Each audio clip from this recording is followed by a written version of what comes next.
जामवंत जी ने कहा मेरे बच्चों को अच्छी लग गई है, उनका खिलौना बन गया है, मैं उनको दुखी नहीं कर सकता।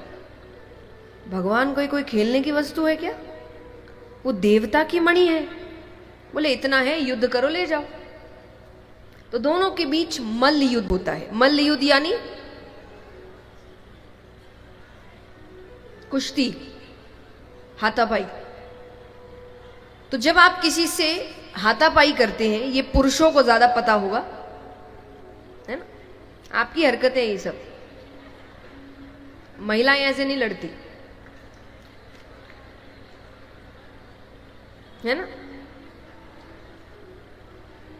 एक बार एक व्यक्ति ने कहा कि अगर देश महिलाओं को चलाने दिया जाए तो युद्ध कभी होंगे ही नहीं। पूरा सुन लो,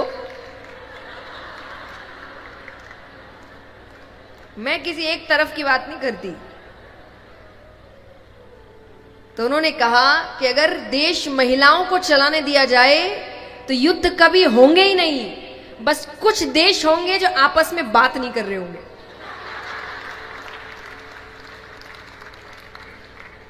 अपना अपना लड़ने का तरीका है भाई। यहां हाथापाई शुरू हो जाती है, वहां बात ही शुरू नहीं होती। तो इसलिए मैंने कहा अपना अपना तरीका है। तो ये तरीका पुरुष ज्यादा समझेंगे क्योंकि वो हाथों से ज्यादा लड़ते हैं। तो जब आप किसी से हाथापाई करते हैं, आप शुरुआती 1-2 मिनट में ही समझ जाते हैं कि आप पीटने वाले हैं कि पिटने वाले हैं। इस शुरुआत में ही समझ आ जाता है।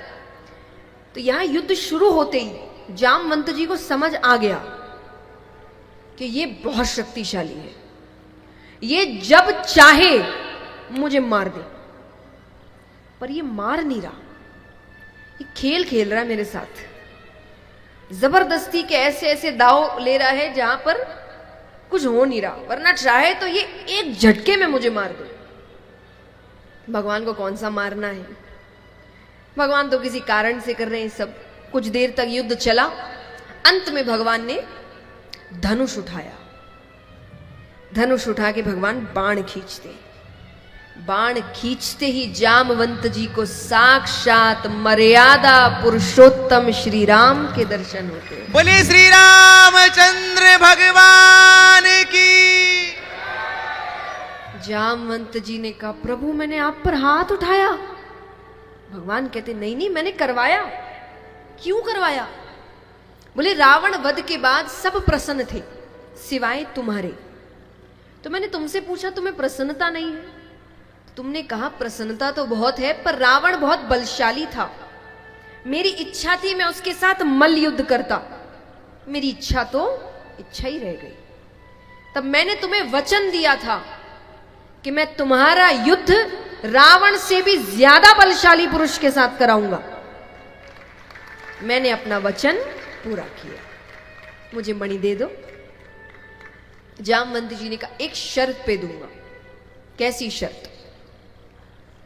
बोले आपको मेरी बेटी से विवाह करना पड़ेगा। भगवान के मेरा विवाह हो चुका है। बोले आपने कौन सा मर्यादा पुरुषोत्तम होने का व्रत लेकर रखा है? देखिए यहां पे 2 बातें हुई। पहले राजाओं के या पुरुषों के ज्यादा विवाह होते थे। उसके पीछे एक बहुत बड़ा कारण था कि पहले पुरुषों की संख्या कम थी क्योंकि पुरुष युद्ध करते थे। तो एक एक युद्ध में तो कितने पुरुष मारे जाते थे, तो संख्या उनकी कम थी, महिलाएं ज्यादा थी। दूसरा, उन्होंने फिर भी ये कहा कौन सा आपने मर्यादा पुरुषोत्तम होने का व्रत लेकर रखा है। यानी मर्यादा यही कहती है कि विवाह एक होना चाहिए। तो उन्होंने दोनों बातों में समझा दिया कि मर्यादा तो यही बोलती है, अगर आप मर्यादित जीवन जिएंगे तो यही कहती है विवाह एक होना चाहिए। पर वो कहे कि अभी तो आपने ऐसा कोई राजाओं के विवाह होते ही है। हां, अगर आप कहे मेरी बेटी में मनुष्यों वाली सुंदरता नहीं है, रीछ की पुत्री है ना,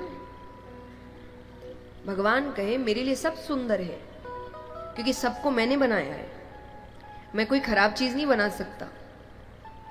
ये तो तुमने सुंदरता का एक रूप बना दिया, मैंने नहीं बनाया था।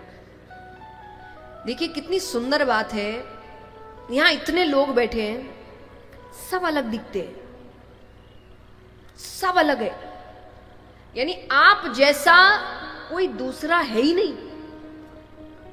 इससे ज्यादा सुंदरता वाली बात और क्या हो सकती है? मेरे जैसा कोई और नहीं है। ये हमारी गलती है, हमने एक रूप बना दिया कि सुंदर व्यक्ति ऐसा होता है। अब हम उससे अपने आप की बराबरी कर रहे और दुखी हो रहे कि मैं ऐसा नहीं दिख रहा, मैं वैसा दिखना ही क्यों है? आपको आपके जैसा दिखना है, क्योंकि आप जैसा कोई और नहीं है। तो भगवान कहे इसीलिए तो मैंने सबको अलग बनाया, क्योंकि कोई बराबरी हो ही ना।